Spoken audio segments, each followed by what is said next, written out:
I know I've talked about it in a video a few weeks ago, ripping on the 49ers, but it begs repeating again. The mere fact that they are not the dominant team in the league right now, the mere fact that we're not talking about them as a dynasty, as a team in the last 4 years or so that's maybe went to 3 or 4 Super Bowls and won 2 or 3 of them, comes down to their failures at the quarterback position. And 2022 was a perfect encapsulation of that. It's going to be the Trey Lance experience until he gets hurt. And then he's out for the rest of the year.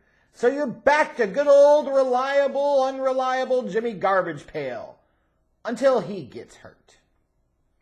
And then you're playing Mr. Irrelevant, 7th round pick rookie Brock Purdy.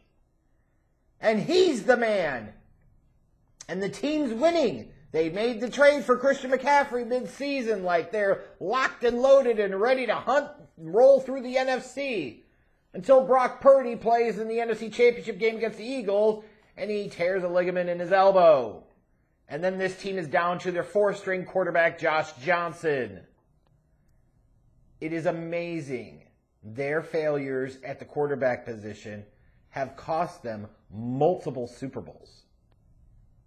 I do not hesitate to say that at all. Multiple Super Bowls. It's insane. It really, really is.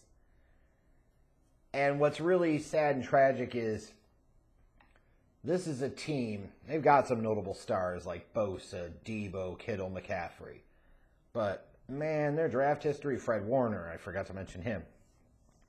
But when you talk about this team's draft history, they sure had a lot of misses, and Trey Lance is going to go down as one of the biggest busts in NFL draft history for them.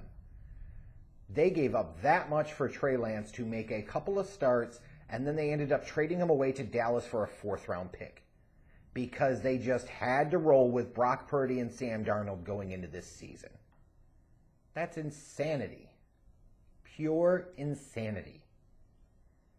And, I look at it and I say, Trey Lance, part of the big problem with him is he just never got reps. Like, he barely played in college. He barely got a chance to play in the NFL. Why would you give up that much to a guy and a couple of years later you're really to pawn him off for a 4th-round pick? For a guy that was Mr. Irrelevant and a guy that's somebody else's failed top 3 pick quarterback that's now on his 3rd team in his 6th season in his career. Like, what the fuck is going on here? It's unbelievable. The 49ers should be a dynasty right now. And they're not because of their quarterback's stupidity. So they trade off Trey Lance. They're going with Brock Purdy and Sam Darnold being the guys. They give Nick Bosa that MAGA money. Man, he's going to be able to fund a lot of QAnon fundraisers now. Holy shit. Dude just got paid. They paid Javon Hargrave in free agency, but they really paid Nick Bosa in free agency. Good Lord. Yeah, give me the extension. Whatever the fuck. I'm tired. Forgive me, folks. Not a lot of help you would expect for the 49ers in this draft, in part because they gave up a 2nd-round pick as part of the Christian McCaffrey deal. The 1st-round pick wasn't there because of the Trey Lance deal. So you look at Jair Brown. He should get some action as a rookie in that secondary. They drafted Jake Moody, a kicker, in the 3rd round. That's a great idea. Just had to move on from Robbie Gould, right? And then Cameron Latu felt like a couple rounds worth of reach as a tight end. So I don't know how much help they're going to get from this year's draft this year. In terms of this roster, there's certainly some things to really like about them. You got to start with that defensive line. That's the identity of that team, in my opinion. Nick Bosa, Eric Armstead are kind of the cornerstones there. Bosa being like a super stud. Like all the MAGA jokes aside, he's a fucking stud. He's better than his brother. He's a beast. And then you add into that mix of Javon Hargrave. Like Javon Hargrave was a stud last year in Philadelphia. And if they get him to be a stud, that just makes them even more scary with the pass rush they can bring in the interior with him and Armstead. And what's crazy is this is a team, when we talk about like mistaken and bad 1st-round picks, like Javon Kinlaw hasn't done shit in the league himself. It's crazy, right? But that defensive line, really damn good. It allows them to get after the quarterback. It allows them to play the run, like the ability to rotate interior linemen, edge rushers in and out. They can stay fresh. Even if somebody goes down due to injury, they can absorb it.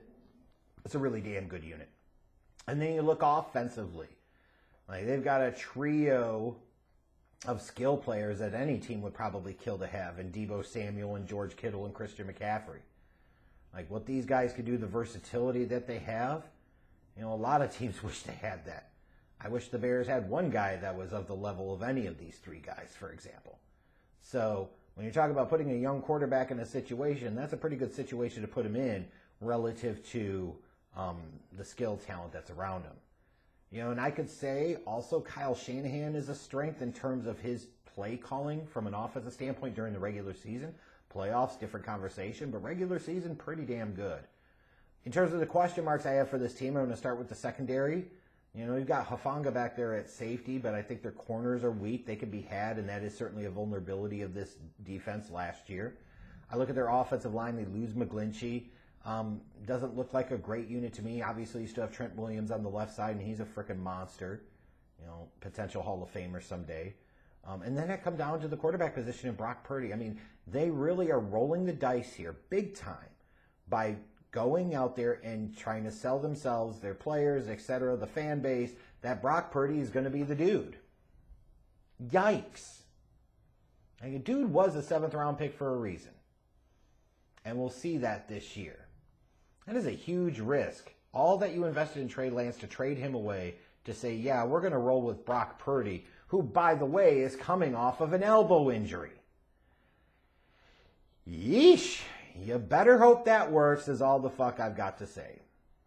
Now, I'm assuming a lot of people are going to be very high on this 49ers team, maybe with some reservations around Brock Purdy is what I would expect most people to say.